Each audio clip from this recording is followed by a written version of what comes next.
As far as how Paul understood his mission to the Gentiles, I believe Paul was more committed to Jewish eschatology and the Jewish tradition than anybody else in the New Testament, because he was the one being perceived as wrecking the Jewish tradition. So I believe when he went up in Acts 21 to the temple and offered sacrifices, that this was not done out of pretense, that this was done out of genuine sincerity, and he wanted to establish that he was committed, even though he had been called to the Gentiles, he was committed to the Jews, Jewish tradition, Jewish eschatology, Jewish election, more than anyone else.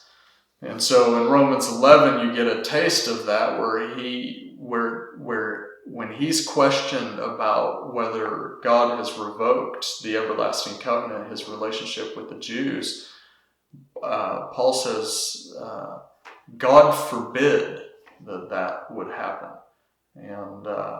And he understood his mission to the Gentiles as the divine ordained means by which the Jews themselves would be provoked, because they were in a predicament at that time where the Jews had become hardened in pride and arrogance.